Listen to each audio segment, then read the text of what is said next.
اعوذ باللہ من الشیطان الرجیم، بسم اللہ الرحمن الرحیم۔ میں ہوں آپ کا میزبان انیس الدین رومی۔ آپ دیکھ رہے ہیں رومی کل ٹی وی۔ امید ہے آپ لوگ سب خیریت سے ہوں گے۔ جناب، دو تین خبریں۔ پہلے تو شاہ زیب قتل کیس کے بارے میں بتایا کہ شاہ زیب قتل کیس کے اندر جو شاہ رخ جتوئی تھا اس کو سپریم کورٹ کے حکم کے مطابق رہا کر دیا گیا۔ 10 سال یہ کیس چلا۔ 10 سال کیس چلنے کے بعد شاہ رخ جتوئی کو رہا کر دیا گیا۔ شاہ زیب کو جو ہے شاہ رخ جتوئی کے ساتھیوں نے مل کر جو ہے تلخ کلامی ہوئی تھی، گاڑی کے اوپر ان کی روکی تھی اور اس پہ تلخ کلامی ہوئی، جس کے بعد جو ہے ان کو قتل کیا گیا۔ اسی ٹائم جو ہے یہ واقعہ رونما ہوا اور جس میں ایک نوجوان جو ہے جس کا نام شاہ زیب تھا، وہ اپنی زندگی کی بازی ہار بیٹھا اور ان قاتلوں کے ہاتھ مقتول بنا۔ اور 10 سال کی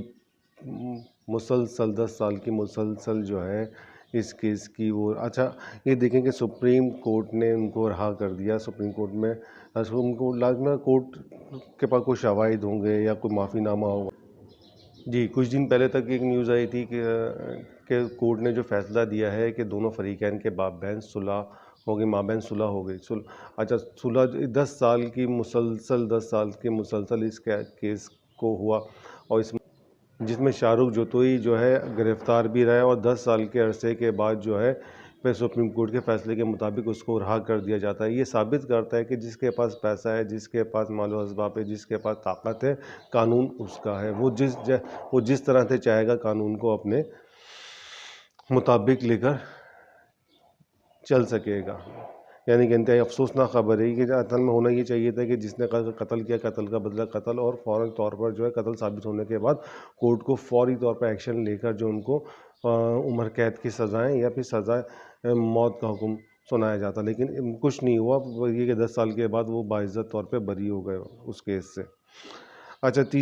دوسری خبر یہ ہے کہ ذاکر نائک صاحب کو جو ہے قطر کے اندر جو ہے فیفا فٹ بال ٹورنامنٹ ہے، اس کے اندر جو مدعو کیا گیا تھا، مہمان خصوصی مدعو کیا گیا تھا۔ ذاکر نائک صاحب جو ایک مذہبی اسکالر ہیں، ایک بہت بڑے حلقے کے اندر پوری دنیا کے اندر ان کے فالوورز ہیں، ان کو ماننے والے ہیں، ان کو سننے والے ہیں، تو اس کے اوپر جو ہے نریندر مودی انڈیا کے وزیر اعظم، ان کے جو ایک مرکزی وزیر ہیں، انہوں نے جو ہے اس پہ احتجاج کیا ہے اور فیفا فٹ بال کا جو ہے بائیکاٹ کرنے کا بھی کہا ہے کہ انتہا پسندی کی انتہا دیکھیں آپ کہ قطر کیا اسلامی ملک ہے۔ ایاز نائک جو ہیں وہ اسلامی اسکالرس ہیں، ایک پوری دنیا میں ان کے چاہنے والے ہیں، وہ کہہ رہے ہیں کہ وہاں پہ انہوں نے تبلیغ شروع کر دی۔ لازمی سی بات ہے، جس کا جو کام ہے وہ جہاں پر جائے گا اور جس جگہ پر وہ مدعو کیا جائے گا وہ اپنی ہی چیز کا پرچار کرے گا۔ نریندر مودی صاحب جائیں گے یا ان کی انتہا پسند تنظیم جو ہے پی جے پی جو ہے وہ کہیں جاتی ہے تو وہ اپنے ہی منشور کا پرچار کرتی ہے۔ اس طرح مسلمانوں کے اندر بھی اگر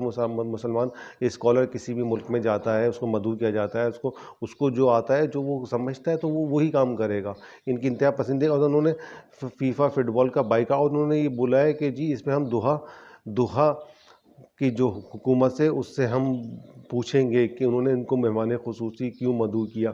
دیکھیں وہ ایک مذہبی اسکالر ہیں، اسلام کے ایک ان کے فالوورز ہیں، اور ان کو یہ سوچنا چاہیے کہ قطر کون سا غیر مسلم ملک ہے؟ قطر بھی تو اسلامی ملک ہے، وہ تو اسلامی اسکالرس کو ہی مدعو کرے گا۔ وہ ایسا تو نہیں نریندر مودی صاحب کو مہمان خصوصی بنا دے گا۔ اسلامی ملک ہے تو اسلامی اسکالرس کو ہی مدعو کیا جائے گا۔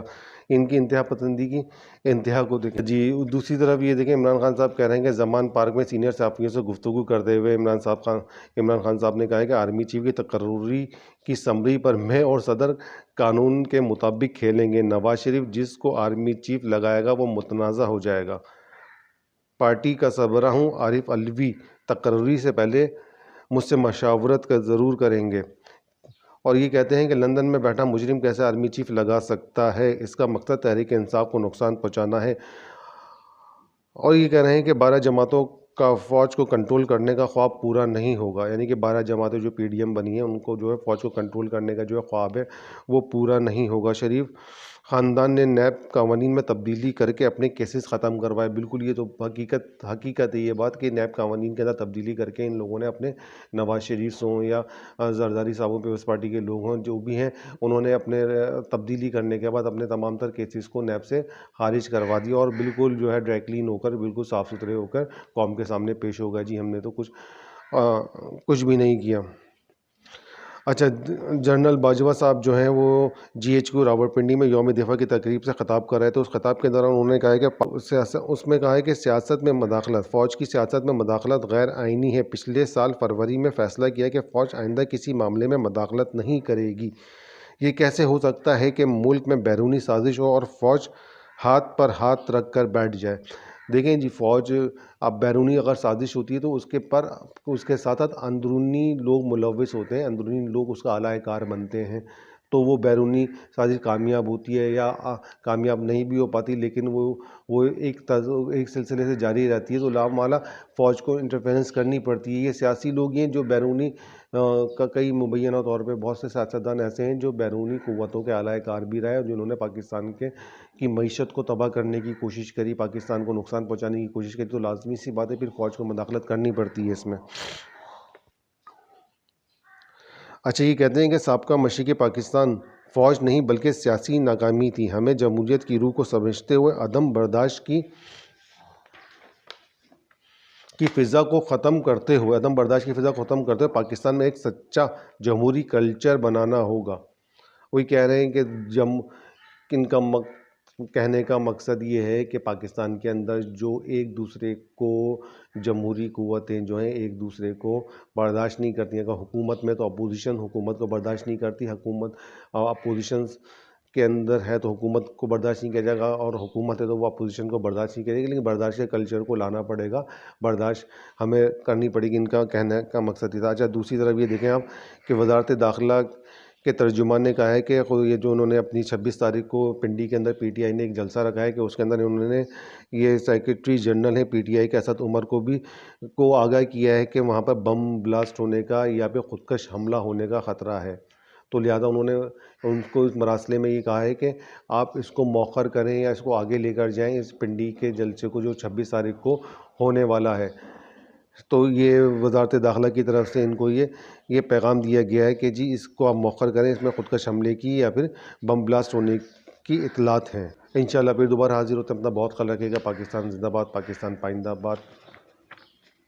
چینل کو لائک کریں، سبسکرائب کریں اور آگے شیئر کریں. اللہ حافظ.